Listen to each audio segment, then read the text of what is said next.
At its peak, the Inca Empire was the largest on the face of the earth. Not the largest in the Americas, the largest anywhere. Larger than Ming China, larger than the Ottoman Empire, larger than anything Europe had ever produced. It stretched 4,000 miles from north to south, from the steaming jungles of modern Colombia to the frozen plains of Patagonia, encompassing every climate, every geography, every ecosystem the Americas had to offer. Desert coast, cloud forest, high plateau, Amazon basin, the Inca ruled them all. They did it without the wheel, without iron, without a written language, without money or markets in any form recognizable to the outside world. They built roads that covered 40,000 kilometers across terrain that would defeat a modern construction crew. They fed 12 million people across altitudes where agriculture should have been impossible. They erected stone monuments so precisely engineered that their joints, fitted without mortar, have survived 5 centuries of Andean earthquakes without shifting a millimeter. And they believed, with total unshakable conviction, that their emperor was the living son of the sun. Not a figurehead, not a symbol. The actual, literal, biological descendant of Inti, the god who makes the world habitable, who turns the seasons, who decides whether the crops live or die. The man at the center of the Inca Empire was not a king in any sense the ancient world would have recognized. He was a god walking on earth, dressed in cloth so fine it was worn only once and then burned, carried on a golden litter so that his feet never touched common ground. It waited on by servants who would follow him into death itself. This is the civilization that grew from a single valley in the Andes, from a founding myth and a golden staff, and 2 people who believed they had been placed on this earth by the sun to complete his unfinished work. And it was gone in less than a century. How a people this formidable, this sophisticated, this spiritually certain of their place in the universe built something this extraordinary and then lost it is one of the most remarkable stories in all of human history. This is that story from the very beginning. In the beginning, there was the lake. Lake Titicaca sits at 3,800 meters above sea level, so high that breathing is a negotiation, the light is merciless, and the sky feels not distant but immediate, as though it is paying attention. The peoples of this plateau took that feeling seriously. When they needed to explain where the world came from, they placed the answer here. The most enduring Inca founding myth begins with Inti, the sun god, looking down at a world of primordial darkness and disorder and finding it unacceptable. So he reached into the waters of Lake Titicaca and drew out 2 figures, a man and a woman. Manco Cápac, who would become the first Sapa Inca, and Mama Oclo, his sister and wife.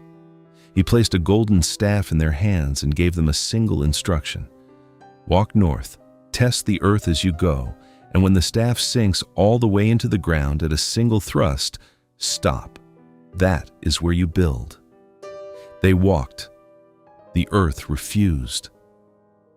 Until they reached a valley cradled between mountains, and the golden staff sank without resistance all the way to the hilt.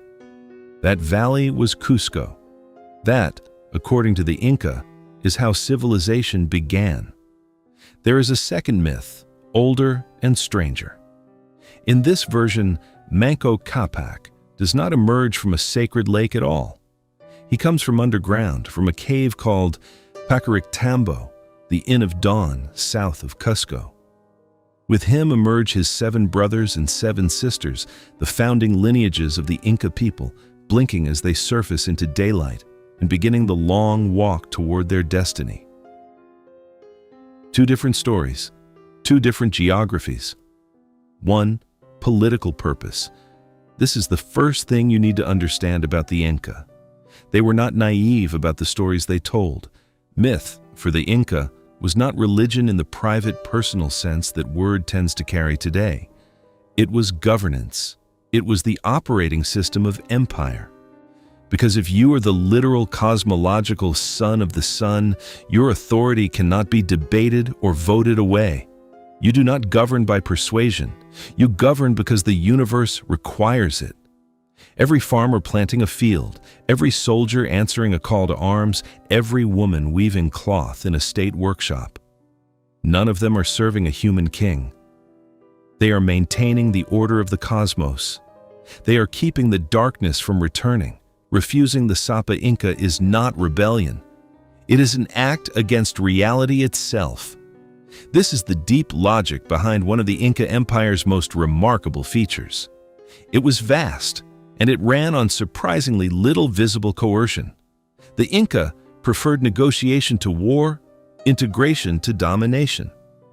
When compliance is cosmically mandatory, brute force becomes a secondary instrument.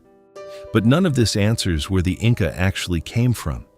Because before Manco Cápac and the Golden Staff, before any of the origin stories they told about themselves, the valley of Cusco was already occupied, and the wider Andean world was already ancient. Archaeologists have identified the Quilca culture in the Cusco region, a sophisticated people who built and farmed the valley from roughly 900 CE to 1400 CE. The Inca would later build directly on top of Quilca architecture, sometimes incorporating it unchanged into their own monuments. The valley they called the divine center of the universe had been home to generations of builders they chose not to memorialize. And before the Quilca, two of the greatest civilizations the Andes had ever produced had already risen and fallen.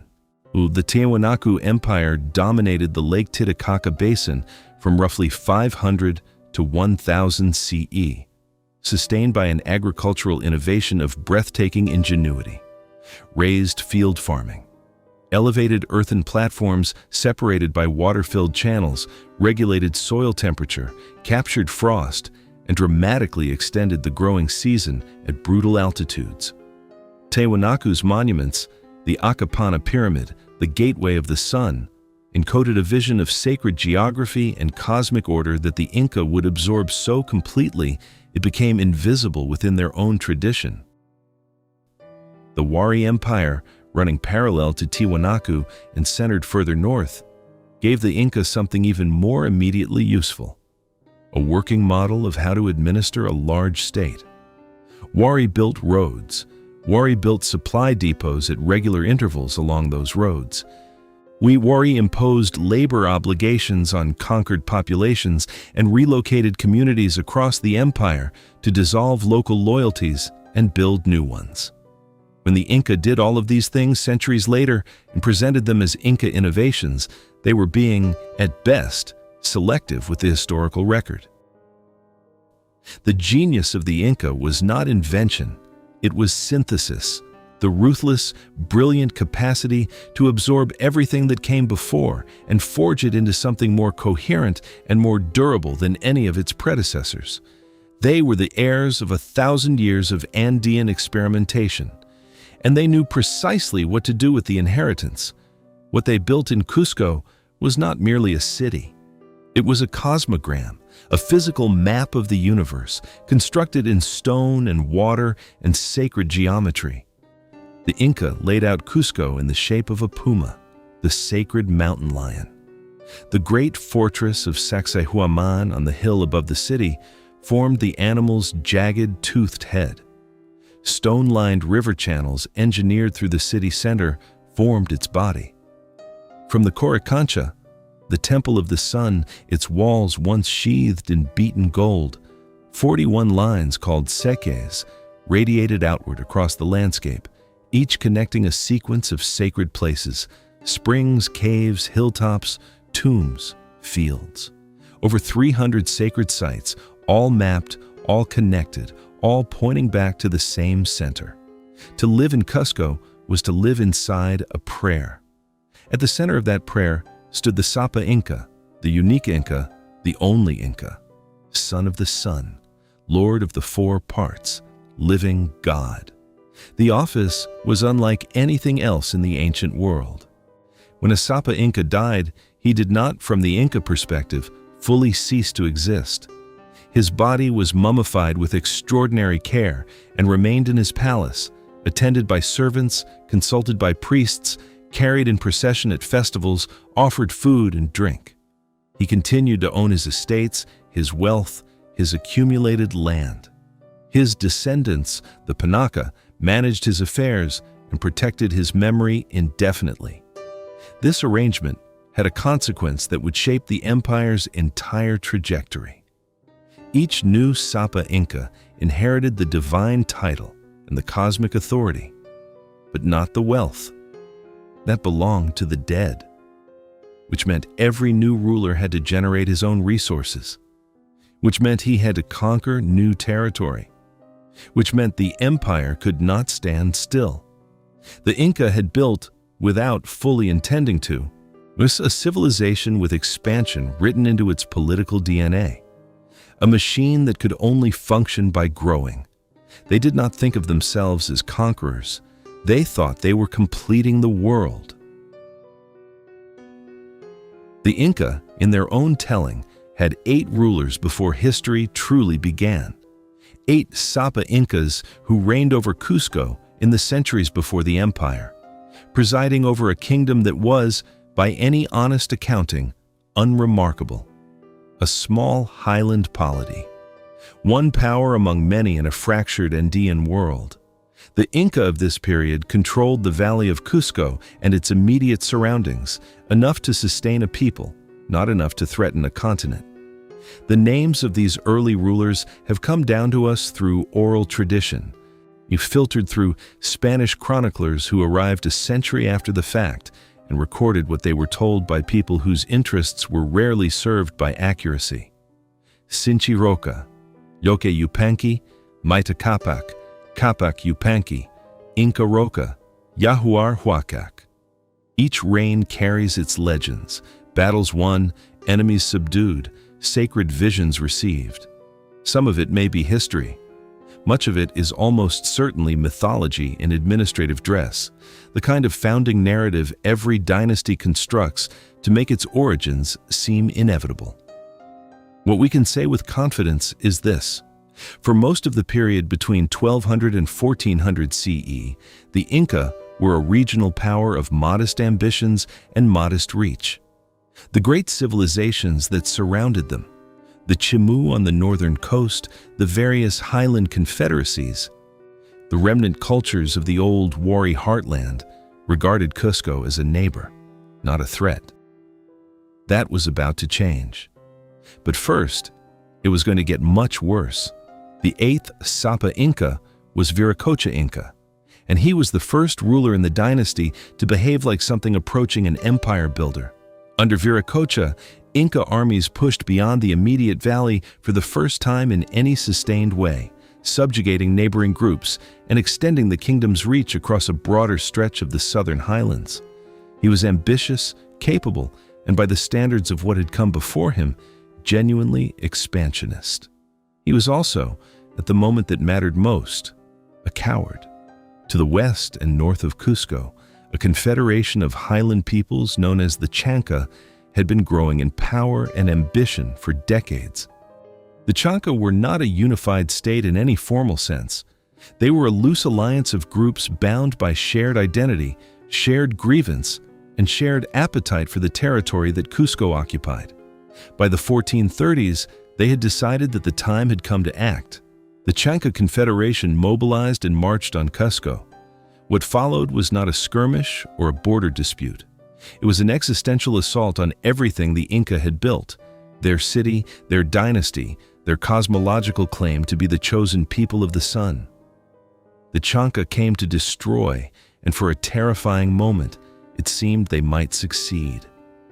Viracocha Inca, the 8th Sapa Inca, the conqueror of neighboring valleys, the lord of Cusco, fled. He abandoned the city and retreated to a fortified position at Chinchaypucyu, and taking with him his designated heir and the court officials who chose survival over honor. He calculated, or perhaps simply hoped, that Cusco could be sacrificed and the dynasty preserved. He left behind one son who disagreed, His name was Yupanqui. He was not the designated heir. He had no particular claim to power, no coalition of supporters, no formal mandate. What he had was a refusal, a flat, absolute refusal to abandon Cusco to the Chanca. Whether this was courage or stubbornness or a young man's hunger for glory that he mistook for principle, the chronicles do not resolve. What they agree on is what he did. He stayed. He gathered the warriors who remained. He prepared to fight. The battle that followed was joined on the plain of Yahuarpampa, the field of blood outside Cusco. The Chanca came in full force. The Inca defenders were outnumbered, undersupplied, and fighting without their king. And then, according to the Inca account of the battle, the stones rose up. The sacred stones of the landscape, the pururacas, the animate rocks that the Inca believed inhabited the world around Cusco, transformed into warriors and fought alongside Yupanqui's men. The earth itself took up arms. The Chanca, confronted not merely by soldiers but by a landscape that had turned against them, broke. The battle was won. Cusco was saved. This is, of course, mythology. But it is mythology doing the work that mythology has always done, encoding a truth too important to leave to plain description. What actually happened at Yahuarpampa was military and political. A defense that held when it had no reason to, a rout of an overconfident attacking force. A moment of improbable Inca victory. The stones becoming warriors' version of events served a purpose that the historical version could not. It meant that the Inca had not simply won a battle. They had been chosen. The world had fought for them. The sun had intervened. Yupanqui returned from Yahuarpampa and went to meet his father. The reunion, by all accounts, was not warm. Viracocha Inca had fled. His son had stayed and won. The political consequences were as straightforward as they were brutal. The man who had abandoned Cusco could not plausibly claim to rule it. Yupanqui displaced him, took the royal fringe, and assumed the title of Sapa Inca. Then, he did something that revealed the full scope of his ambition. He renamed himself. The name he chose was Pachacuti. In Quechua, the language of the Inca, the word means the world shaker, the earthquake, the overturner of space and time. It is not a name that a man with modest intentions gives himself. It is a declaration, a statement that what came before is over and what comes next will be something the world has never seen. He was not wrong. History has a habit of remembering the conquerors it finds most familiar. Alexander, who forged an empire from Greece to the edge of India. Caesar, who remade the Roman world in his own image. Genghis Khan, who erased entire civilizations and replaced them with the largest contiguous land empire ever assembled. These are the names that anchor the Western imagination of what conquest looks like, what ambition looks like, what a single human life can do to the shape of the world. Pachacuti belongs in that company. He almost certainly does not belong at the back of it. In roughly 34 years of rule, from his seizure of power around 1438 to his death in 1471, Pachacuti transformed a small Andean kingdom that controlled a single valley into an empire that stretched across 2,500 miles of the most varied and challenging terrain on Earth. He built cities from scratch. He engineered a road system that would remain the backbone of Andean communication for centuries. He invented an imperial administrative structure that governed millions of people across dozens of languages and cultures without money, without writing, and without collapsing. He redesigned the capital of his empire as a monument to cosmic order. And he did all of this while personally leading military campaigns that subdued every major power in the Central Andes. Yet the reason Pachacuti is not a household name in the way that Alexander or Caesar are is straightforward. He was on the wrong side of the encounter with Europe. The civilization he built was destroyed before it could write its own history in a form the outside world would preserve. We know Pachacuti almost entirely through the accounts of the people who came to dismantle everything he made. That is an injustice worth naming before we go any further. The campaigns began immediately after Yawarpampa. The Chanca had been broken but not destroyed, and Pachacuti understood, with the instinct of a man who had just gambled everything on a single battle and won, that a partially defeated enemy is more dangerous than an undefeated one. He pursued the Chanca remnants with systematic thoroughness, folding their territory and their people into the expanding Inca domain. Then, he turned south. The Lake Titicaca Basin, the cradle of Andean civilization, the heartland of Tiwanaku, the sacred water at the center of the Inca founding myth, was controlled by a patchwork of highland groups, none of them unified, all of them formidable in isolation. Pachacuti moved against them with a combination of military force and political intelligence that would become the signature of Inca expansion. He fought when he had to. He negotiated when negotiation was faster. He incorporated local elites into the imperial structure, giving defeated rulers a stake in the system that had absorbed them. The Lake Titicaca Basin fell to Cusco within the first decade of his reign. He turned north. He turned west. In every direction. So the pattern repeated: advance, offer terms, fight if terms were refused, integrate what remained. The empire grew not in sudden lurches, but in steady, relentless accumulation, each campaign providing the resources and the soldiers for the next. But Pachacuti was not only a general, he was, in the deepest sense, an architect. While his armies were in the field, he was rebuilding Cusco from the foundations up. The Cusco that existed before Pachacuti was a modest highland town, adequate for the capital of a regional power and wholly inadequate for what it was about to become. He tore it down. Not metaphorically, physically. He relocated the populations of the surrounding valley, redirected river courses, leveled ground, and began constructing a new city on a new plan. One that expressed in stone and space and sacred geometry the cosmological claims of the empire he was building. The result was unlike anything that had existed in the Americas before. Cusco under Pachacuti was organized around the Coricancha, the Temple of the Sun, whose interior walls were lined with sheets of hammered gold that reflected the light of the actual sun in a blaze of deliberate symbolism. Around the Coricancha, palaces, temples, plazas, and administrative buildings were arranged according to the Seke system, those 41 sacred lines radiating outward from the temple's center, organizing not just the city, but the entire landscape of the Inca world into a unified cosmological framework. Every spring, every mountain, every cave within reach of Cusco was assigned its place in the system, its ritual obligations, its keepers. The city did not merely represent the empire. It was the empire in miniature, in sacred geography. Above the city, on the hill of Sacsayhuaman, Pachacuti ordered the construction of what remains one of the most astonishing architectural achievements in human history.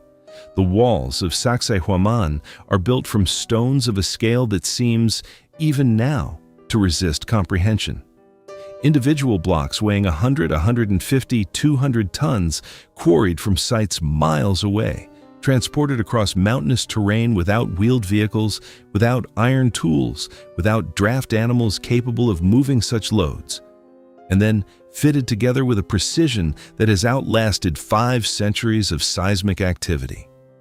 The largest stones fit their neighbors so exactly, their surfaces ground and shaped so carefully, is that the joints between them are invisible to the eye and impassable to a blade. How? This is the question that has occupied engineers and archaeologists for generations. The honest answer is that we do not know in full detail. We know the Inca used earthen ramps and wooden sledges, that they moved stone on rollers, that they commanded effectively unlimited human labor through the Mita system. We know that the organizational capacity required to feed, house, coordinate, and direct the tens of thousands of workers involved was itself an achievement of the first order. But the specific techniques by which individual stones of this mass were shaped, moved, and fitted remain, in their details, genuinely mysterious. Sacsayhuaman is a monument not just to Inca engineering, but to the limits of what posterity can reconstruct from ruins and oral tradition.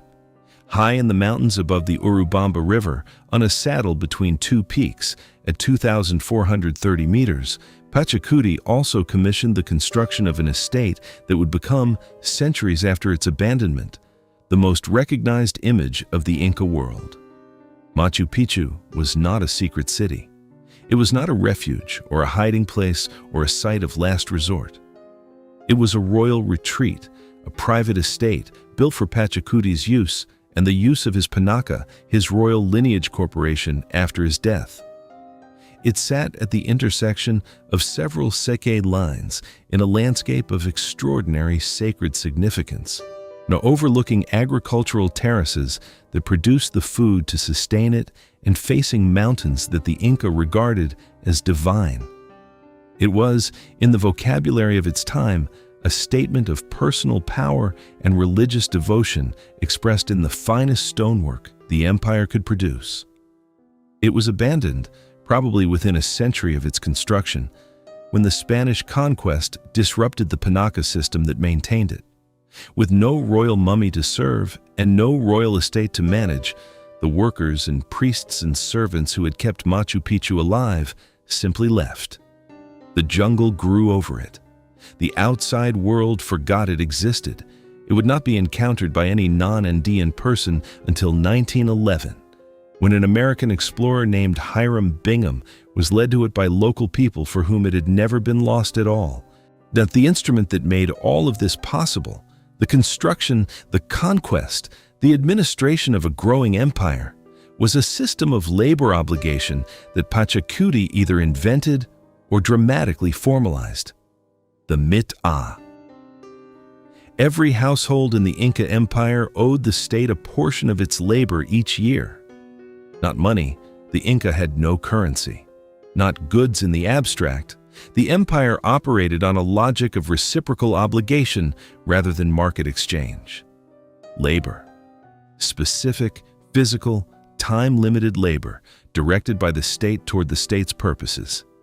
Building roads, constructing temples, working mines, serving in the military, weaving cloth for imperial storehouses, farming the lands of the Sapa Inca and the sun. And in exchange, and this is the part that tends to get lost in the critique of the system, the state fed you while you worked. It clothed you, it housed you, it provided the tools you needed. If your community was struck by drought or earthquake or crop failure, the state's vast network of storehouses, the kolkas, provided relief. The emeta was exploitative by any modern standard. It was also, within the logic of Andean reciprocity, a relationship of genuine obligation running in both directions. The Sapa Inca owed his people something in return for what he took from them. The system worked for as long as it worked because both sides believed this. The social unit through which the Mita operated was the Ailu, the kinship group, the community, the fundamental atom of Andean social organization. The Ailu was not an Inca invention. It was ancient, pre-imperial, embedded in Andean life long before Cusco existed. What Pachacuti did was plug it into imperial machinery. The Ailu became the unit of labor obligation, of census counting, of resource allocation. The empire did not govern individuals. It governed communities. And by governing communities through their existing internal structures, it made the administration of millions of people across thousands of miles into something approaching manageable. The other instrument of Pachacuti's imperial genius was, paradoxically, restraint. The Inca did not want to fight. Fighting was expensive, unpredictable, and destructive of the very resources, population, infrastructure, agricultural capacity that made conquest valuable. Before every military campaign, Neo-Inca emissaries were sent ahead with gifts and an offer. Join the empire voluntarily, retain your local rulers, have your gods housed in Cusco alongside Inti, participate in the Mita system, and receive in return the roads, the storehouses, the administrative support, and the protection of the largest military force on the continent. Many accepted. The ones who refused were defeated militarily and then offered, in somewhat more forceful terms, the same arrangement. The Inca Empire expanded for most of its history less like a conquest and more like a very compelling argument backed by an overwhelming army. In the last years of his reign, Pachacuti did something that was, in the context of Andean political history, almost without precedent. He appointed his son Túpac Inca Yupanqui as co-ruler and began the transfer of power before his own death. This was not merely dynastic caution. It was a recognition that the empire had grown too large, its campaigns too distant, its administrative demands too complex for a single aging ruler to manage. By the time Pachacuti died in 1471, Túpac had already been leading armies for a decade. The succession was seamless. The machine kept running. In 34 years, one man had taken a city-state that controlled a single valley and built a civilization that spanned 2,500 miles. The world had not seen his like before. It would not see his like again. To understand the Inca Empire, you have to stop thinking about empires the way you have been taught to think about them. Forget taxation in coin.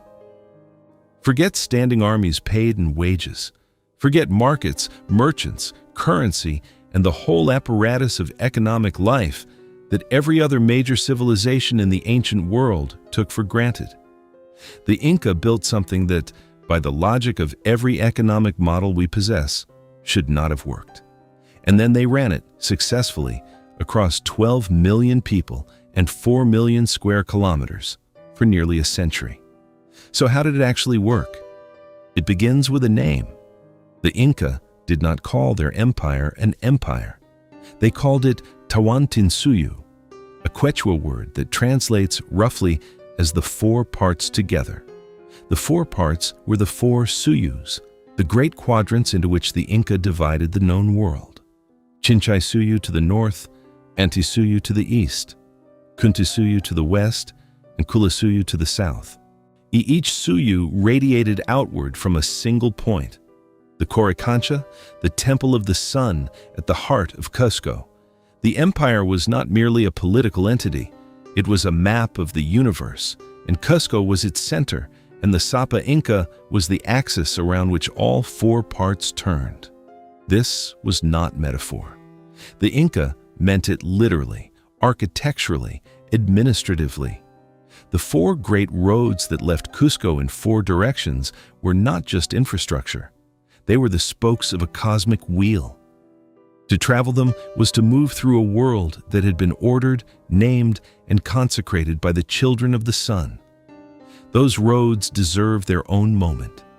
The Inca road network covered somewhere in the region of 40,000 kilometers, a figure that tends to produce skepticism until you look at what Roman roads actually covered and realize the Inca built more.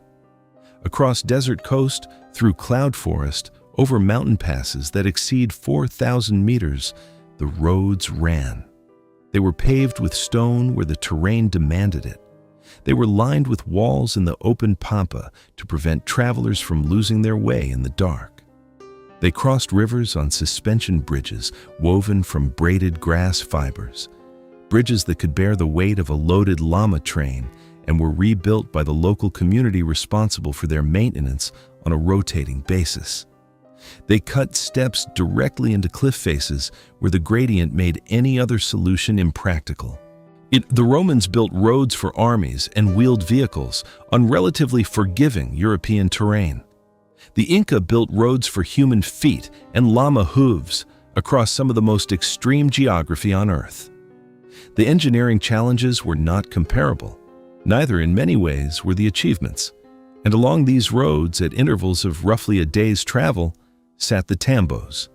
A tambo was a way station, a complex of storehouses, sleeping quarters, administrative offices, and corrals that served simultaneously as a rest stop, a supply depot, a census point, and a node in the empire's communication network. The storehouses, the kolkas, were engineering marvels in their own right, built on hillsides to maximize airflow, with drainage channels beneath their floors, and designed to exploit the freeze-thaw cycles of Andean altitude to preserve food for years. Freeze-dried potatoes, chuño, could be stored in colcas for a decade without spoiling. Dried meat, dried fish, dried grain filled storehouses across the empire in quantities sufficient to supply an army on campaign or relieve a province struck by famine. The Spanish, when they arrived, found the colcas so full they could not imagine how the contents had been accumulated. The answer was the mita, but also something more fundamental. The Inca had looked at the Andean environment with its violent weather, its erratic harvests, its perpetual threat of drought and frost and earthquake, and decided that the state's primary obligation was to ensure that no one starved. The storehouses were the material expression of that obligation. They were, here in the most concrete possible sense, the empire's promise to its people. Moving through this network, connecting every corner of Tawantinsuyu to the center, were the chasqui, relay runners stationed at posts along every major road, trained from childhood for speed and endurance, capable of carrying messages and small goods across 2,000 miles in a matter of days. A message from Cusco could reach Quito, in modern Ecuador, in under 2 weeks. Fresh fish from the Pacific coast could be on the Sapa Inca's table in Cusco within 48 hours. The chasqui system was, in practical terms, the fastest long-distance communication network in the world at the time it operated. What those messages were written on is one of the great unresolved mysteries of the ancient world. The Inca had no writing, and not in any system that has been decoded. What they had instead was the quipu, a device of knotted and colored strings hung from a main cord, in which information was encoded through the type of knot, the position of the knot, the color of the string, and the relationship between strings. Quipus have been found containing numerical data, census records, tribute tallies, calendrical information, and the mathematical sophistication they encode is not in dispute. The Inca could record and transmit complex quantitative information across the empire with extraordinary precision. But some scholars believe the quipu did more than accounting. Certain quipus do not conform to any numerical reading. Their patterns are too complex, too varied, too evidently meaningful to be merely decorative, but their meaning has not been recovered. The argument that narrative quipus existed, that the Inca encoded history and story and myth in knotted string, remains unproven and tantalizing. If it is true, then the Spanish destruction of thousands of quipus in the 16th century, burned as idolatrous objects or simply discarded, represents one of the great acts of cultural erasure in history. An entire literature lost in smoke. The economic logic that made all of this function was as alien to European observers as anything else about the Inca, and it remains difficult to describe without either romanticizing or dismissing it. There was no money in Tawantinsuyu. There were no markets in any meaningful sense. There was no merchant class, no trade in the European or Asian sense of voluntary exchange between buyers and sellers seeking profit. What there was instead now was reciprocity, a system of mutual obligation between the state and the people that operated through labor, redistribution, and the moral weight of debt. The state took labor. In exchange, the state gave food, clothing, tools, and security. A subject of the Inca did not pay taxes. They gave time, and the Sapa Inca, in return, gave feasts. When workers reported for mita service, the state fed and housed them for the duration. When communities gathered to build a road or a temple, the empire provided chicha, the fermented maize beer that was the Inca equivalent of both sacred offering and workplace refreshment. The obligation ran upward as well as downward. A ruler who failed to redistribute was not merely inefficient. He was morally wrong. He had broken the covenant. The mita touched every dimension of Inca life. Now, textile production was among its most important outputs. not because cloth was merely useful, but because, in the Inca value system, fine woven fabric was the most prestigious material in the world, more valuable than gold, more meaningful than silver. The finest cloth, called compi, was woven from vicuña fiber so delicate it has been compared to silk, and it was burned as an offering to the gods, presented to honored guests, and worn by the Sapa Inca. It could not be bought, it could only be given. The women who produced it at the highest level were the Aklakuna, the chosen women. The Aklawasi, the house of the chosen women, existed in every major Inca city. Girls were selected from across the empire at a young age, chosen for beauty, intelligence, and weaving skill, and brought to these institutions to be trained as ritual specialists, weavers, brewers of ceremonial chicha, and, in some cases, wives and concubines of the Sapa Inca, or rewards bestowed on favored allies and officials. The Aklakuna were not slaves, though they were not free in any simple sense. They occupied a complex position of high status and constrained existence, simultaneously honored and controlled, removed from their families, and placed at the center of the imperial symbolic economy. The religious life of the empire was administered with the same systematic thoroughness as its roads and storehouses. The cult of Inti, the sun god, was the state religion, promoted, funded, and enforced by the imperial apparatus. The Coricancha was its center, staffed by priests whose ritual obligations structured the entire Inca calendar. Across the empire, temples to Inti were built in every major administrative center, staffed with local priests integrated into the Seke system that connected everything back to Cusco. But the Inca were not, by ancient standards, religious intolerants. When they conquered a new people, they did not demand the abandonment of local gods. They demanded something more subtle and more effective. They took the local deity's primary idol and housed it in Cusco, in a temple adjacent to the Coricancha. The god was a guest, a hostage, a theological guarantee of the conquered people's good behavior, since any rebellion risked in their own cosmology the safety and honor of their deity. It was religious diplomacy of a very high order. Human sacrifice existed within this system, and it deserves honest description without sensationalism. The Inca practiced a ritual called Capacocha, the sacrifice, in extraordinary circumstances, of children.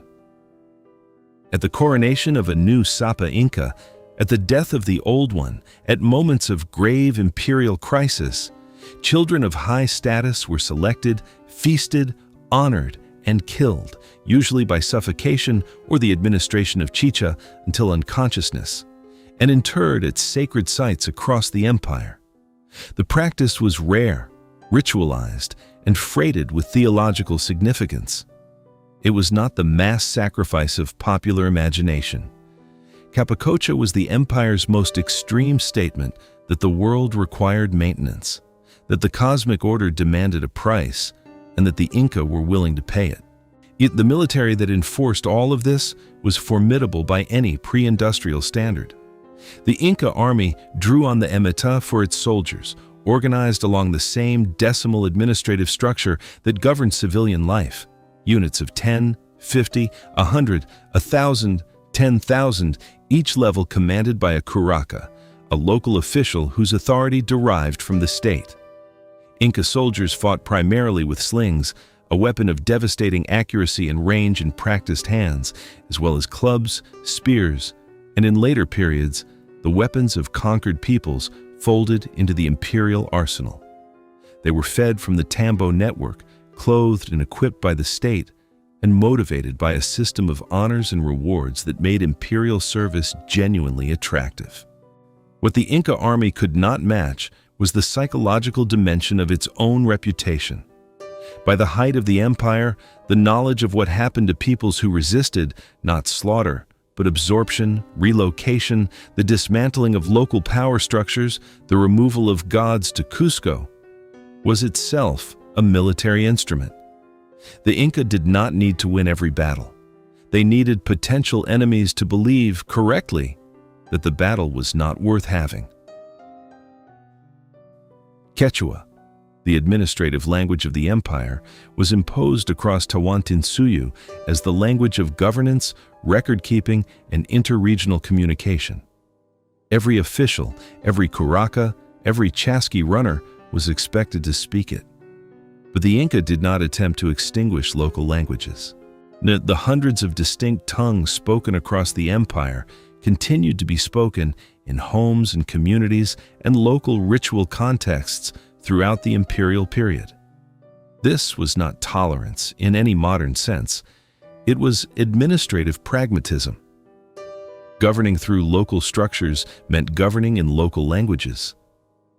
Quechua was the layer laid on top, the connective tissue of empire. The roots below it were left intact. The result was an entity of staggering complexity and, for most of its history, remarkable coherence.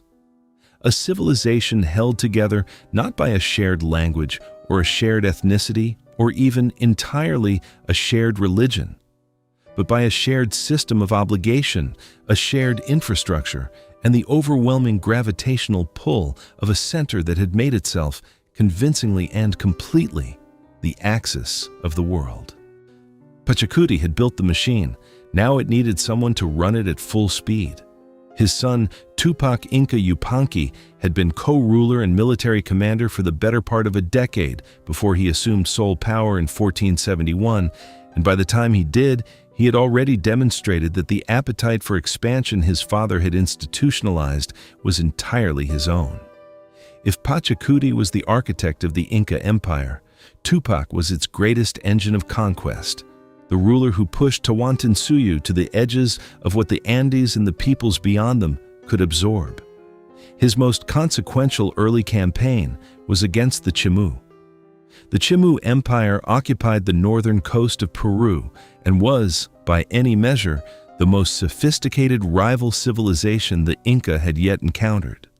Where most of the highland and coastal polities absorbed by the expanding empire had been powerful but administratively simple, the Chimu were a genuine imperial state, a bureaucratic, urban, road-building culture centered on their great capital of Chanchan, a city of mud brick palaces and administrative compounds near modern Trujillo that was, at its peak, one of the largest cities in the pre-Columbian world.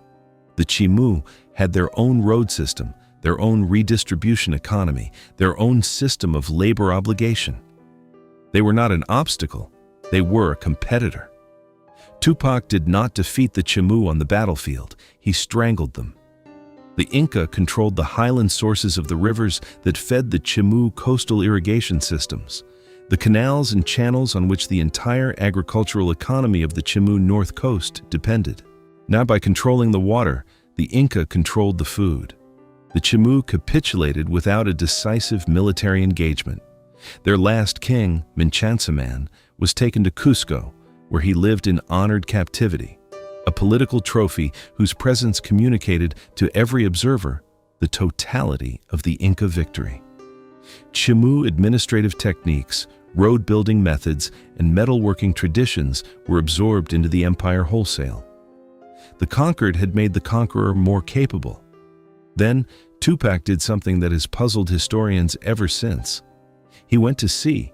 The sources, fragmentary, filtered through Spanish accounts of what Inca oral tradition preserved, describe Túpac leading a fleet of balsa wood rafts into the Pacific Ocean, sailing for months and returning with dark-skinned people, gold, a brass chair, and in the skin and jawbone of a horse. The voyage, if it happened, covered thousands of miles of open ocean. The question of whether Túpac's fleet reached Polynesia, specifically whether Inca contact explains the presence of the sweet potato, a South American crop, in Polynesia centuries before European contact, remains genuinely open. Genetic and botanical evidence has confirmed that the sweet potato reached Polynesia from South America before Columbus. Whether the vector was an Inca voyage, a Polynesian voyage to South America, or some earlier contact entirely, The connection was real. The ocean between the Inca world and Polynesia was not, it appears, as absolute a barrier as it looks on a map. Closer to home, Túpac pushed the empire's boundaries in every direction that remained open. To the south, the Inca armies drove deep into what is now Chile and northwestern Argentina, incorporating the Atacama Desert, one of the driest places on Earth, into Tawantinsuyu. They reached the Maule River in central Chile, where they encountered the Mapuche. The Mapuche stopped them. This is worth dwelling on for a moment, because the Inca did not stop easily. The same empire that had absorbed the Chimu, crossed the Atacama, and sent fleets into the Pacific, met the Mapuche at the Maule River and did not cross it. The Mapuche were not a state. They had no cities, no road network, no centralized political structure that the Inca could decapitate. They were a people of dispersed communities, highly mobile, expert in the kind of irregular warfare that the Inca administrative and military machine was poorly designed to counter. Every advance was met with retreat and counterattack. Every settlement was raided. The Inca eventually concluded that what lay beyond the Maule was not worth the cost of taking it. The southern boundary of Tawantinsuyu was drawn, and it held. Túpac died in 1493, having extended the empire in every direction that could be extended. He left behind the largest polity the Americas had ever seen, and a son, Huayna Cápac, who would spend his reign learning that size, past a certain point, becomes its own problem. Huayna Cápac inherited an empire that was, in administrative terms, already straining at its seams. The sheer distance between Cusco and the northern frontier in modern Ecuador was approaching the practical limits of what the Chasqui network and the Tambo system could manage. Your communication delays, measured in weeks, meant that by the time a governor's report reached Cusco and a response traveled back, the situation on the ground had changed. The empire was not failing, but the frictions of scale were becoming visible. Huayna Cápac's response was to move north. He spent much of his reign campaigning in what is now Ecuador, subduing the fierce northern peoples, the Caranqui, the Cayambe, who resisted Inca expansion with a tenacity that cost years of hard fighting and, by some accounts, provoked one of the Inca Empire's few documented episodes of mass reprisal. The Caranqui were defeated at the Battle of Yahuarcocha, the Lake of Blood, in a confrontation so costly that Huayna Cápac reportedly ordered the bodies of the slain thrown into the lake, giving it its name. He established a second royal residence at Quito, in modern Ecuador, and increasingly governed the empire from the north rather than from Cusco. This was administratively sensible. The northern frontier required personal attention and politically consequential. Huayna Cápac had sons from multiple mothers, some raised in Cusco, some in Quito. The question of which son would succeed him was not a simple one, and the geographical split of his reign meant that different factions formed around different candidates in different parts of the empire. He never resolved it, because somewhere in the northern provinces in the late 1520s, something arrived before the Spaniards did. Disease, moving faster than any runner, faster than any army, and spreading through a population with no immunity whatsoever against the pathogens that European contact had unleashed on the Americas. Smallpox, most likely, or a combination of smallpox and other epidemic disease, moving north to south through the continent in advance of the people who had unknowingly sent it. Huayna Cápac died in 1527, the precise cause uncertain, the epidemic context not in doubt. He died without formally naming a successor. He died having spent his reign extending an empire that was already too large to govern cleanly, and having created by his absence from Cusco and his ambiguous affections among his sons, the precise conditions for the catastrophe that followed. He died, in all probability, without ever seeing a Spaniard.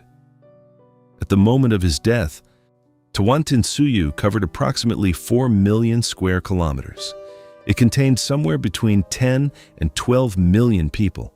It was served by 40,000 kilometers of road, thousands of storehouses, hundreds of administrative centers, and a communication system that could move information faster than anything else in the Western Hemisphere.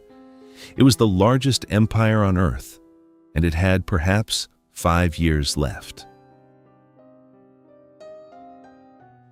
Before everything falls apart, we need to stop.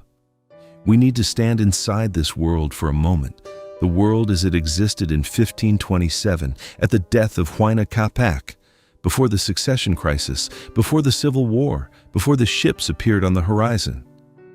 We need to understand what was here, what was actually genuinely here. Because what comes next only carries its full weight if you first understand what was lost. And the ordinary person in Tawantinsuyu was, in all likelihood, a farmer.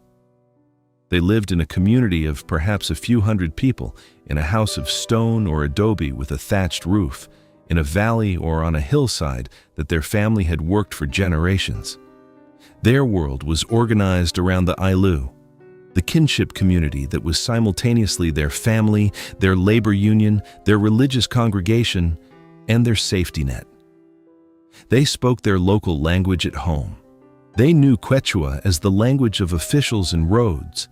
They paid their Mida obligation and returned. They were, by the standards of the ancient world, neither especially free nor especially oppressed. They were fed. In a world where famine was the default catastrophe of agricultural civilizations, being reliably fed was not a small thing. The land they farmed had been shaped, over centuries, into one of the most sophisticated agricultural landscapes ever constructed. The Andes are not, by nature, generous to farmers. The terrain is steep, the soil thin, the weather violent and unpredictable. Frost can strike at any altitude, at almost any time of year, with no warning. The solution the Andean peoples developed long before the Inca, though the Inca perfected and systematized it, was the agricultural terrace. Andens, broad, flat platforms cut into the mountainside and retained by stone walls, each one creating a microclimate slightly warmer than the slope above it, each one capturing rainwater and directing it downward through the system in a controlled cascade. Thousands of kilometers of terraces transformed the vertical face of the Andes into a staircase of cultivation, extending the viable growing zone far above what unmodified slopes could support. What grew on those terraces fed not just the empire, but eventually the world. The potato, in dozens of varieties, adapted to every altitude and condition the Andes offered, was the caloric foundation of highland life. The Inca freeze-dried it into chuño by leaving it out on cold nights, trampling out the moisture with their feet and drying it in the thin Andean air. Chuño could be stored for years without spoiling. It could be carried by soldiers on campaign, distributed from kolkhoz to famine-struck communities, reconstituted with water into a meal that sustained life at altitudes where almost nothing else would grow. When the potato eventually reached Europe in the 16th century, carried back on Spanish ships from a world those ships had just destroyed, it would quietly become the most important crop on the continent, feeding populations that wheat could not sustain and enabling the population explosions of Ireland, Germany, and Russia. The Inca did not intend to feed early modern Europe, but they did. Alongside the potato grew maize, quinoa, coca, and dozens of crops that the Andean agricultural tradition had developed and refined over thousands of years.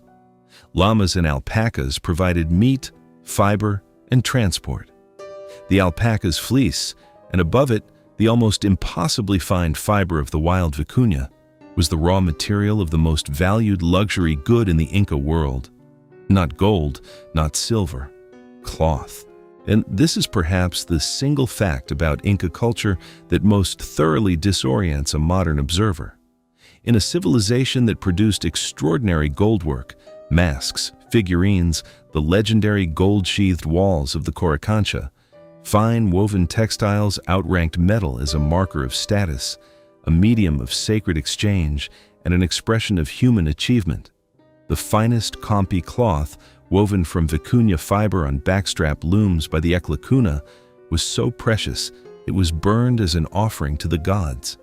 The Sapa Inca wore a new garment every day, and the previous day's clothing was destroyed, not because of wastefulness, but because cloth that had touched a divine body could not be worn by anyone lesser.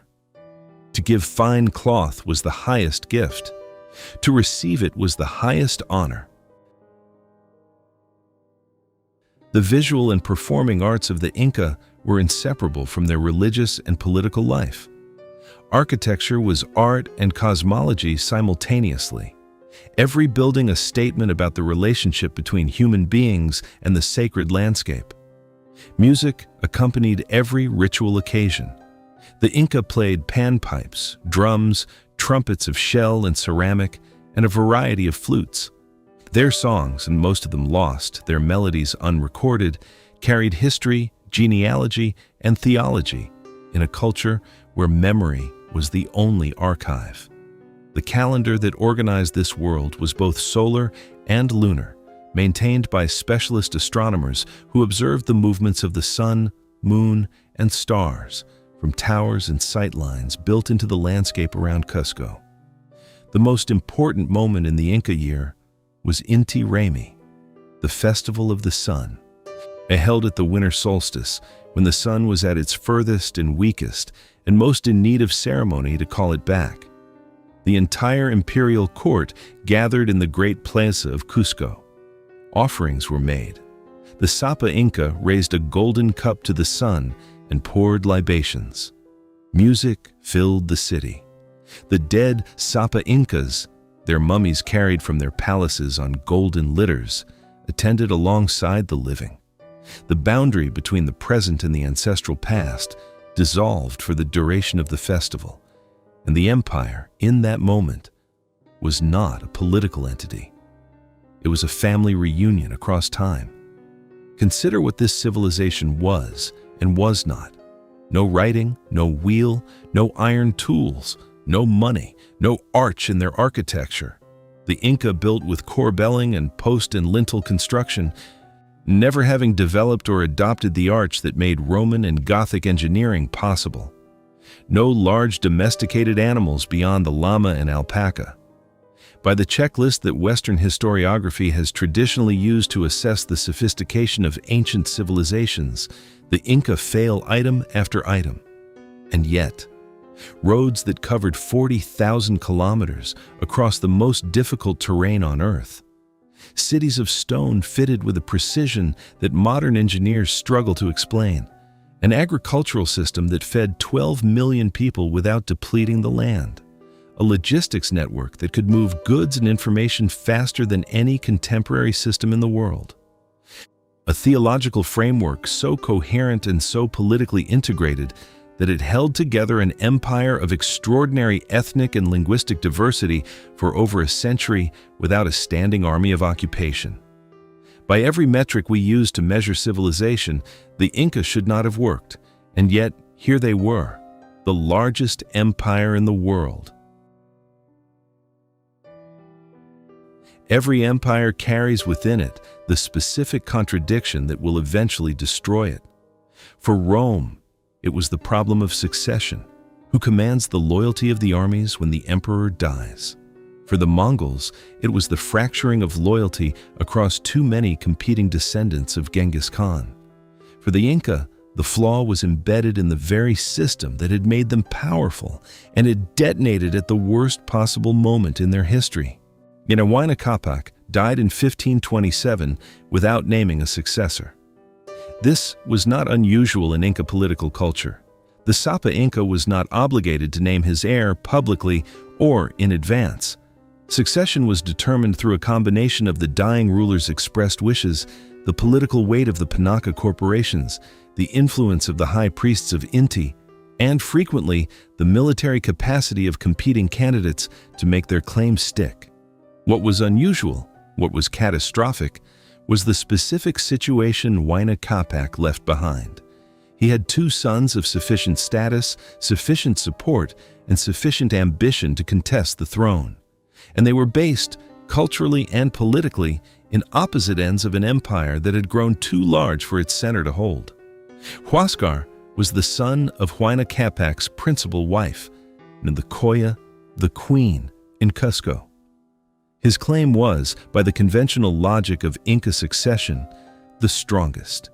He had been raised in the capital, educated in its traditions, connected to its power structures.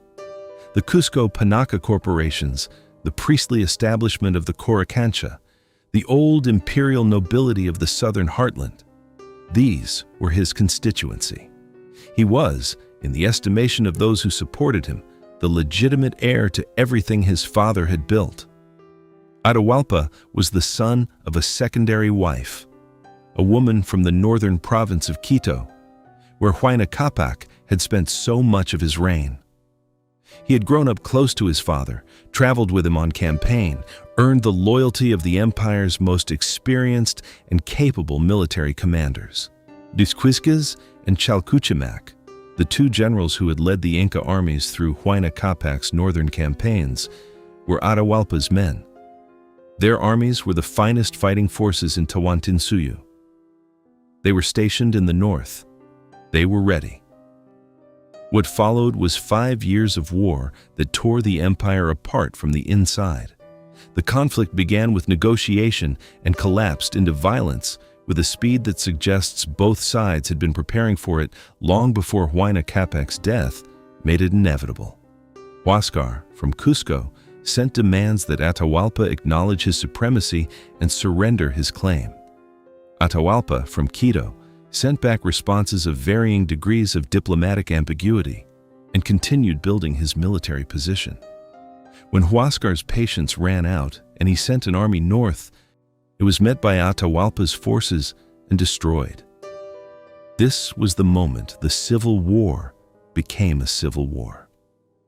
For 5 years, the armies of the north and the south clashed across the length of the empire. The road network that had been built to connect Tawantinsuyu became the infrastructure of its self-destruction. Armies moving rapidly up and down the royal roads, supply depots raided or burned, administrative centers shifted in loyalty as the balance of power shifted in the field. Communities across the empire were forced to choose sides, to supply one army or the other, to absorb the consequences of battles fought on their terraces and through their streets. Huáscar was not without military capacity. He won battles. He held the Cusco heartland for years against the pressure of the northern armies.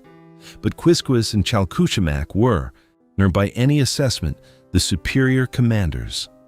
They had spent decades leading campaigns across some of the most difficult terrain in the Americas.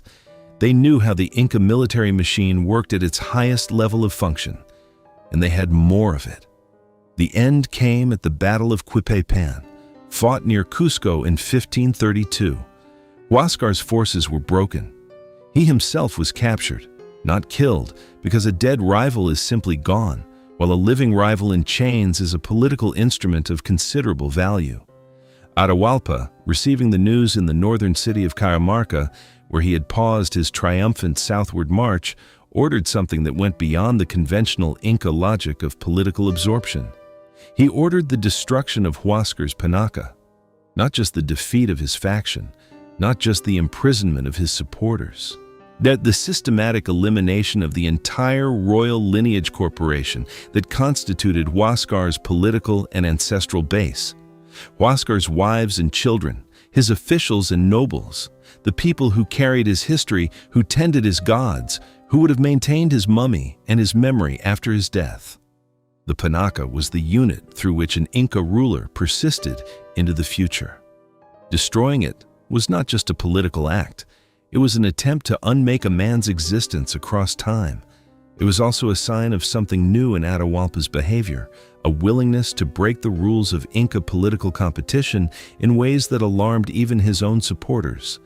The old covenant between ruler and ruled, between conqueror and absorbed, had limits. Atahualpa was pushing past them. He had won the war. Yes, but the manner of his winning had fractured loyalties that would never fully heal. The structural flaw that had produced this disaster was not personal to Huayna Cápac or his sons. It was the Panaca system itself, the arrangement by which every dead Sapa Inca retained his wealth and his court and his political weight indefinitely, meaning that the number of powerful competing royal corporations grew with every generation. By the time of Huayna Cápac's death, the accumulated panacas of 8 previous Sapa Incas represented an enormous concentration of wealth, land, and political influence that any new ruler had to navigate.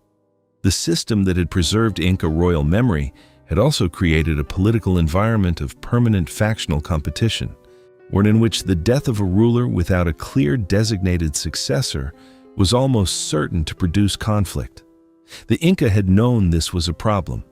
They had not solved it. Now, in early 1532, Atahualpa sat in Cajamarca at the peak of his power. He had won the greatest civil war in Andean history. His generals controlled the field armies. His enemies were dead or imprisoned. The southern heartland was being pacified. The empire, battered and exhausted but intact, would reorganize itself around its new ruler as it had reorganized around every ruler before him. He was 30-something years old. He was brilliant and ruthless and had survived a war that should have killed him. He had every reason to believe that the hard part was over. 168 Spaniards were climbing into the Andes toward him.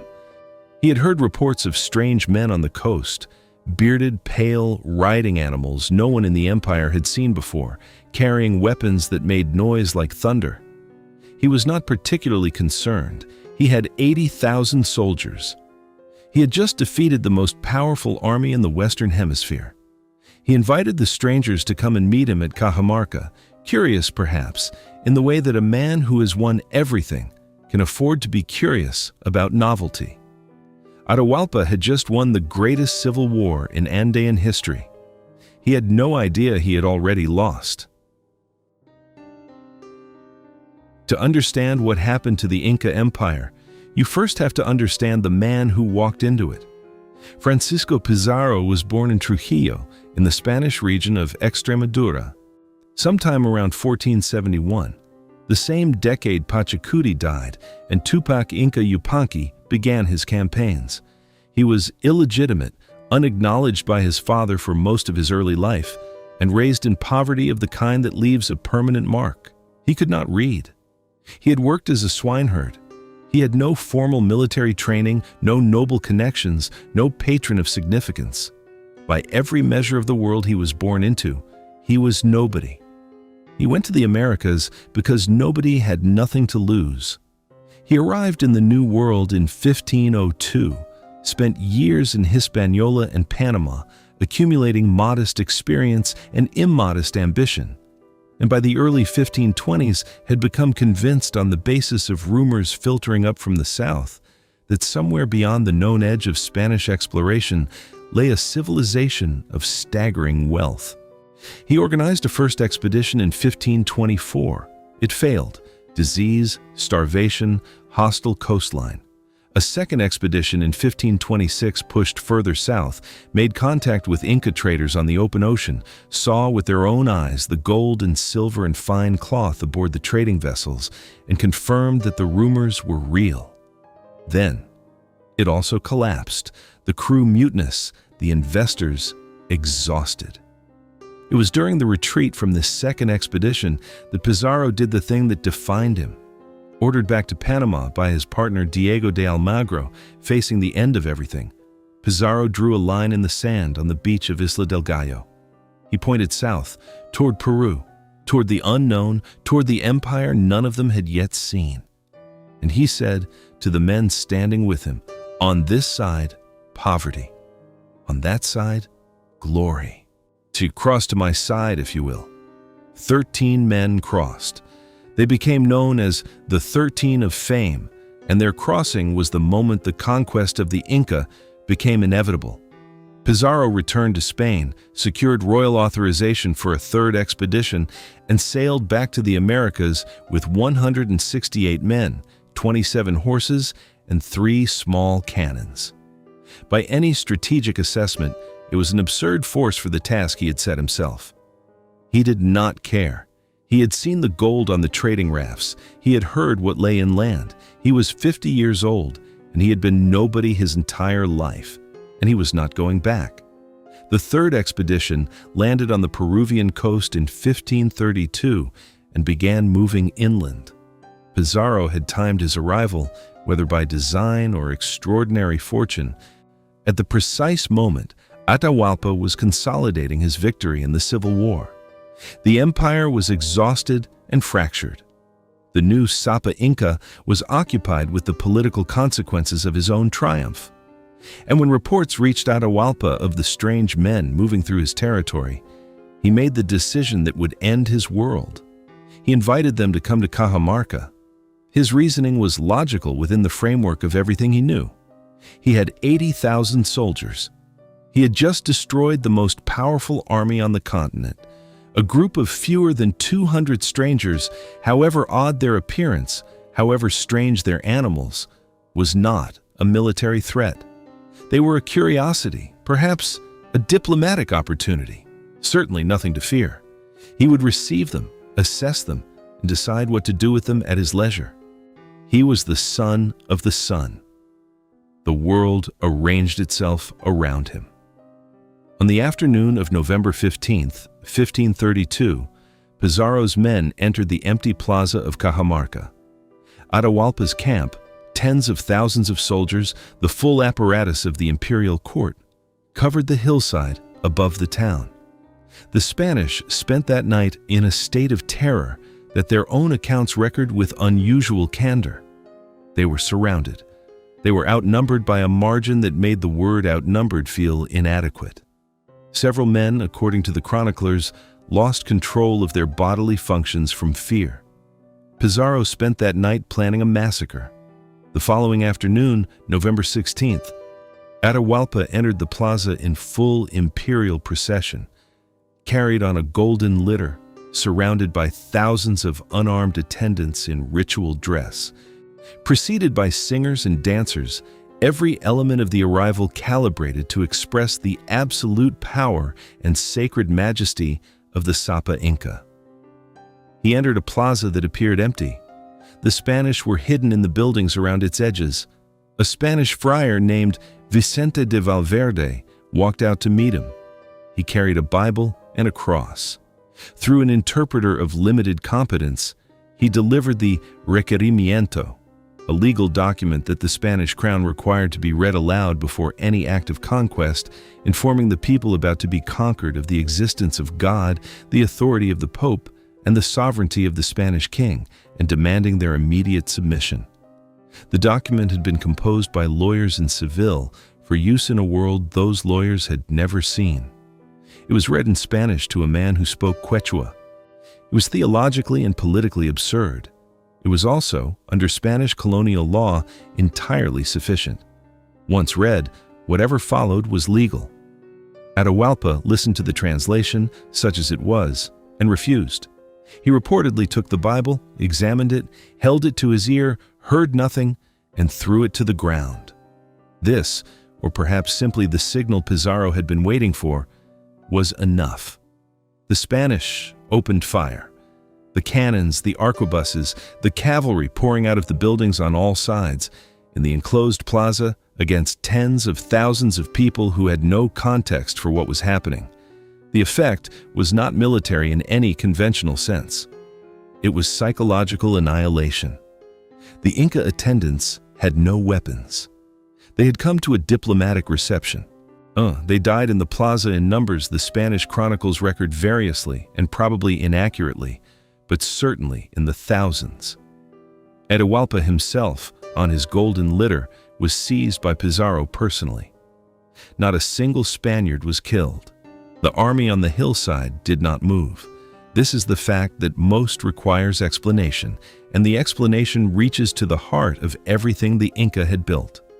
The Sapa Inca was not a commander whose capture left his army leaderless in a conventional military sense. He was the axis of the world. He was the living sun.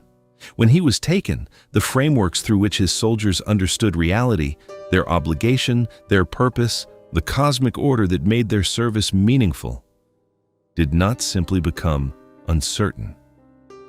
They collapsed. To act without the Sapa Inca's direction, in a situation this incomprehensible, was not a military decision. It was a theological one. And the theology gave no guidance for this. The army stood down. The world had ended, and they were still standing in it.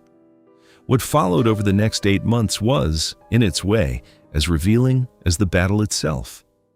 Atahualpa, captive in a comfortable room in Cajamarca, proved to be an acute observer of his captors.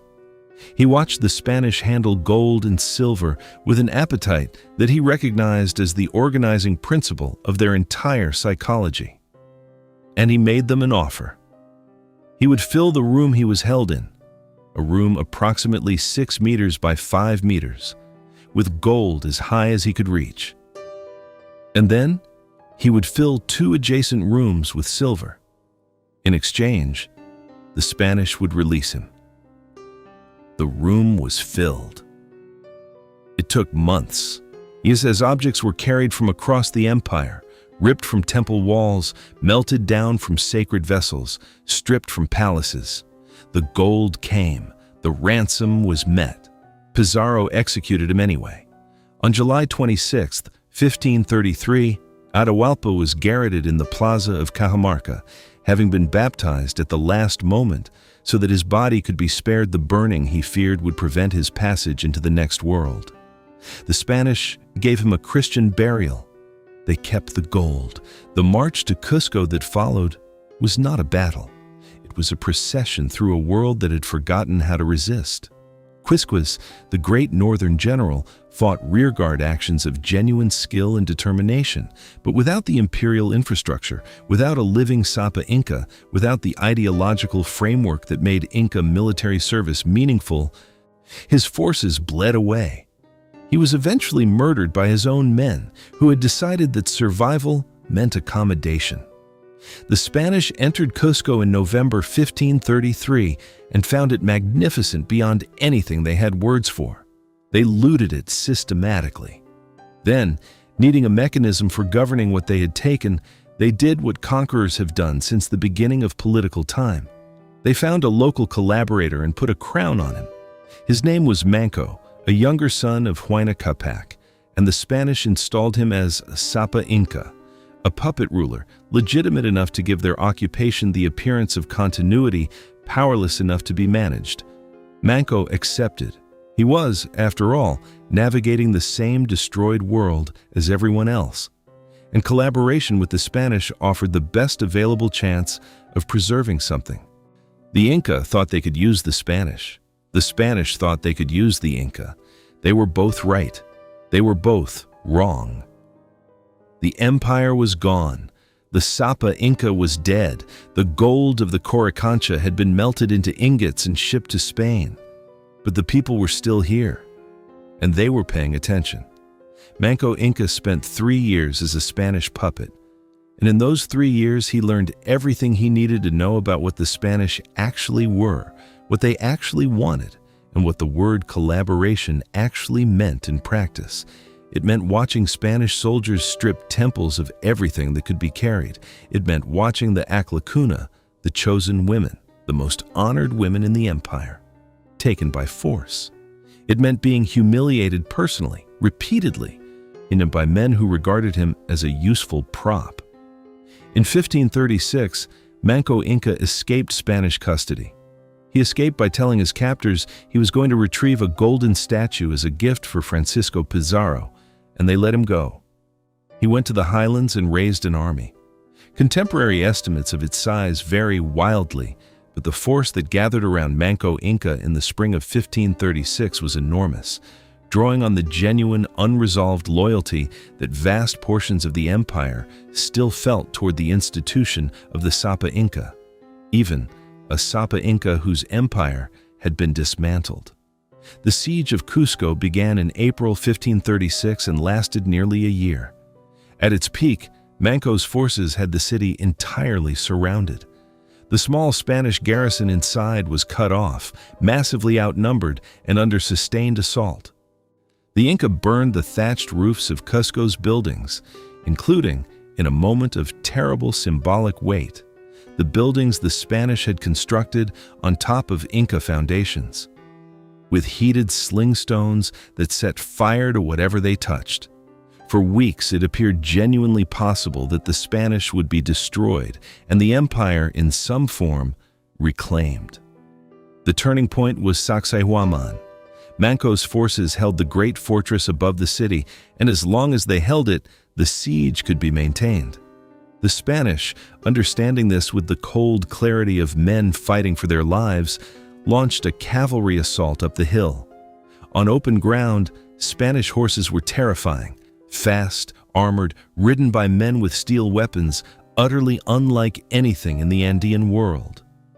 In the enclosed plazas and narrow roads of a besieged city, they were less decisive, but the slopes of Sacsayhuaman gave them room. The fortress fell after brutal fighting. An Inca noble named Cura Oclo's brother led the final defense and died on the walls rather than surrender. With Sacsayhuaman lost, the siege could not hold. Manco withdrew his forces, not in defeat exactly, but in the recognition that the kind of conventional siege warfare that might retake Cusco was not going to succeed against the Spanish tactical advantages. He pulled back into the high jungle to the northwest of Cusco, into a region called Vilcabamba, and established there what historians would call the Neo-Inca state. For 35 years, from 1537 to 1572, the Inca Empire continued to exist. Not at its former scale, not with its former power. Vilcabamba was a jungle redoubt, not a continental empire, a territory of perhaps a few thousand square kilometers maintained by the residual loyalty of highland communities and the inaccessibility of the terrain. But it was governed by legitimate Sapa Incas. It maintained Inca ceremonial and religious life. It conducted diplomacy with the Spanish colonial administration, and it launched periodic raids and uprisings against Spanish settlements that kept the colonial government in a state of permanent anxiety about what was happening in the mountains to the northwest. 3 Sapa Incas ruled at Vilcabamba after Manco, his sons Sayri Túpac, Cusi Hualpa, and finally Túpac Amaru. Each represented a different approach to the impossible situation of governing a sovereign state that the world's most aggressive colonial power was determined to eliminate. Sayri Túpac negotiated with the Spanish and was eventually persuaded to leave Vilcabamba in exchange for lands and titles, an accommodation that satisfied no one and resolved nothing. Cusi Hualpa, known as Taitu Cusi, held the line for years through a combination of military resistance and extraordinary diplomatic correspondence, dictating letters to Spanish officials that are among the most remarkable documents to survive from the Andean world. Túpac Amaru I fought. When the Spanish Viceroy Francisco de Toledo decided in 1572 that the Neo-Inca state had to be destroyed once and for all, he sent an army into Vilcabamba. Túpac Amaru was captured in the jungle, brought to Cusco, and publicly executed in the great plaza of Huayna, the same plaza where Inca festivals had been celebrated, where the mummies of dead Sapa Incas had been brought in procession, where the world had once organized itself around the axis of the sun. By one account, as the execution was carried out, the crowd of Andean people watching was so large and their crying so loud that the Spanish could not hear each other speak. The resistance had failed.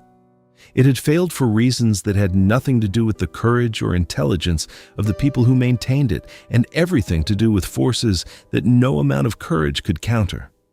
Disease had reduced the Andean population by somewhere between 70 and 90% over the course of the 16th century. Communities that had sustained the Amida system, the road network, the agricultural terraces, the entire infrastructure of the empire, were decimated. The survivors were exhausted and displaced, conscripted into the brutal labor system of the Spanish silver mines. The social fabric that had made the Inca Empire function could not be rewoven from the remnants. The Spanish, meanwhile, conducted a systematic campaign against Inca religion and memory called the Extirpación de Idolatrias, the extirpation of idolatries, Priests moved through Andean communities destroying sacred objects, burning quipas, dismantling huacas. The sacred places, the springs and stones and hilltops through which the Andean world had been organized. The mummies of the Sapa Incas, discovered by the Spanish in their palaces, were destroyed. The accumulated ancestral memory of the Panaca system, the political and theological weight of the royal dead, was literally incinerated. But the Spanish could not destroy everything. They could not destroy the terraces cut into the mountainsides over centuries. They could not destroy the crops, the potato, the quinoa, the maize, that the Andean agricultural tradition had spent thousands of years developing. They could not destroy the language that 30 million people still speak. They could not destroy the knowledge of how to live at altitude, how to read the mountain weather, how to build in stone without mortar on ground that shakes. They could not destroy the people. 5 centuries have passed since the plaza at Cajamarca. The world the Spanish built on the ruins of the Inca is itself now old, layered over with republics and highways and cities of glass. And yet the Inca are not gone. They were never gone. They were present, continuously, in ways that the story of conquest tends to obscure, because conquest prefers a clean ending, and the Inca did not provide one. Start with the language. Quechua is spoken today by approximately 30 million people across Peru, Bolivia, Ecuador, Colombia, and Argentina. It is the most widely spoken indigenous language in the Americas. It survived the extirpation, survived the colonial centuries, survived the construction of nation-states that had little interest in its preservation, and it is spoken now not merely as a heritage language in remote communities, but as a living daily tongue in cities and villages and schools. When Manco Cápac's descendants received the golden staff and walked north to found Cusco, they spoke an early form of this language. Their descendants speak it still. Then, there is the food. The potato reached Europe in the late 16th century, and within 2 centuries had quietly transformed the continent. In Ireland, it became the dietary foundation of the entire rural population, and its failure in the blight of the 1840s triggered a famine that killed 1 million people and drove another million into emigration. In Germany and Prussia, it fed the population explosions that produced the armies of the 18th and 19th centuries. In Russia, it became a staple so fundamental that vodka, distilled from potato, became the national drink. The sweet potato spread across Polynesia before Europeans arrived, carried on currents of contact that connected South America to the Pacific in ways we are still tracing. Quinoa, once a subsistence crop of the Andean highlands, is now sold in supermarkets across the world under health food labels at prices that would have baffled the farmers who developed it. Maize, corn, is the most widely grown crop on Earth. The Andean agricultural tradition did not die at Cajamarca. It fed the modern world. And then there is Machu Picchu. In 1911, an American historian and explorer named Hiram Bingham climbed a ridge above the Urubamba River, led by a local farmer who knew exactly where he was going, and encountered the ruins of Pachacuti's royal estate emerging from the cloud forest. Bingham described it as a lost city, hidden from the world for centuries, and the description was so romantic and so useful for his subsequent career that it entered the permanent mythology of the Inca. But it was not lost. The families who farmed the terraces below it knew it was there. The communities in the valley below had always known. What Bingham found was not a lost city. It was a place that had been waiting for the outside world to notice it. Machu Picchu is now the most visited archaeological site in South America, drawing over 1 million tourists a year to a mountaintop in the Andes that Pachacuti built as a private retreat, and the jungle slowly reclaimed over the course of a century. The irony is not lost on anyone who looks carefully. The most celebrated monument of a destroyed civilization has become one of the most economically significant sites in the country that destroyed it.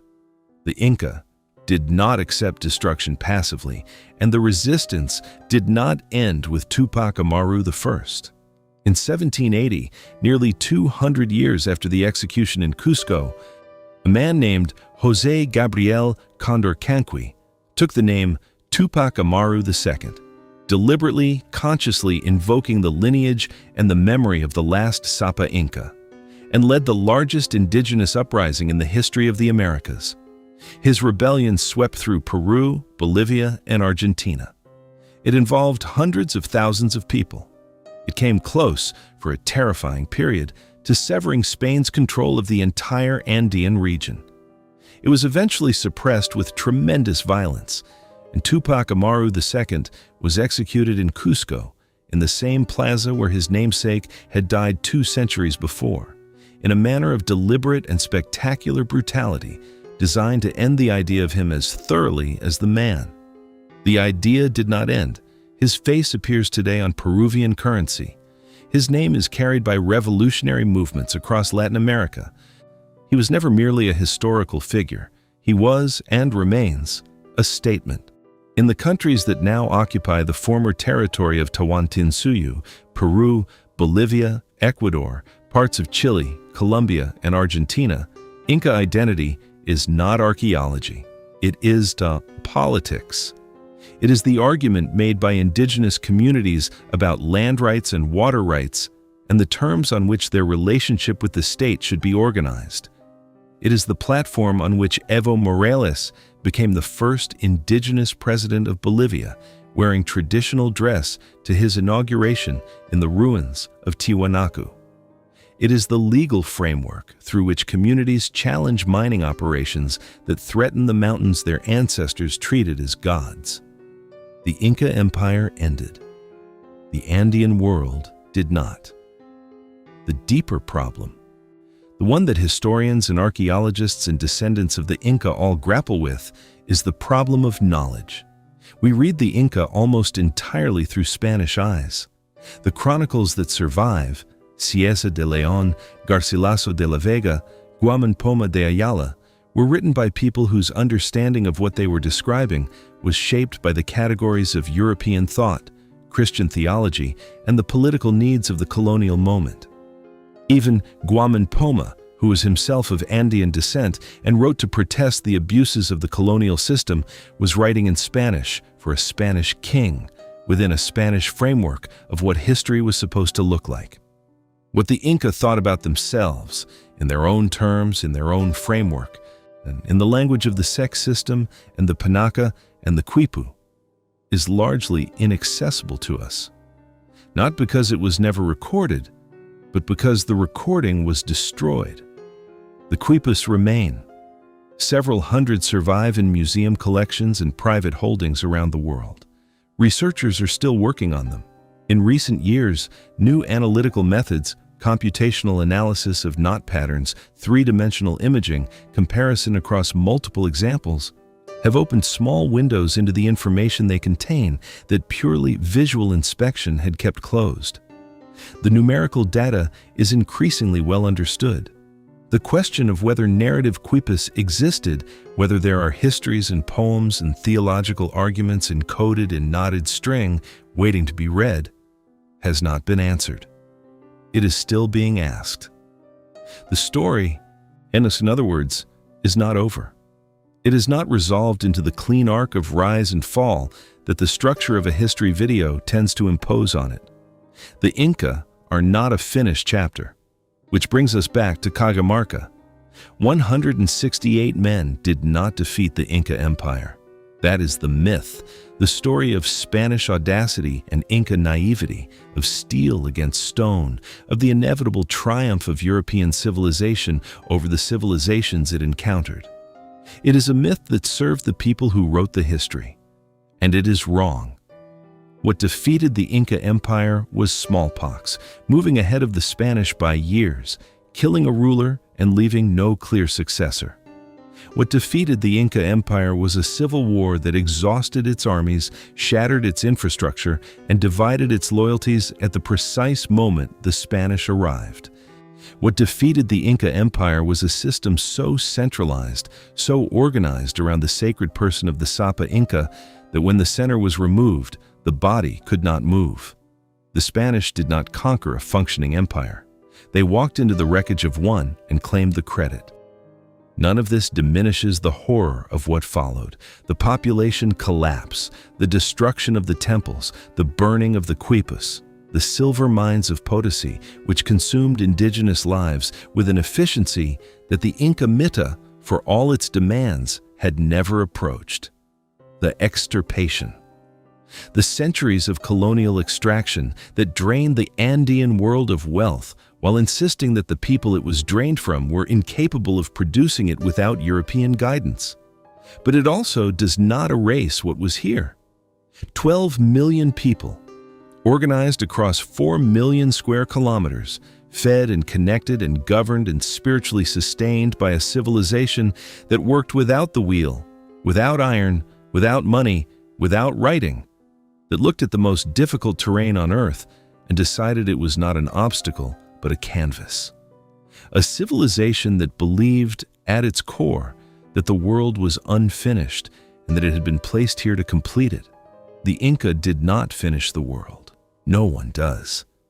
But what they built in the attempt, the roads, the cities, the terraces, the language, the memory, outlasted the civilization that destroyed them, outlasted the empire that replaced them, and continues to outlast every attempt to reduce it to a chapter in someone else's story. They thought they were completing the world. Maybe in the ways that matter, they still are. The heart kept beating.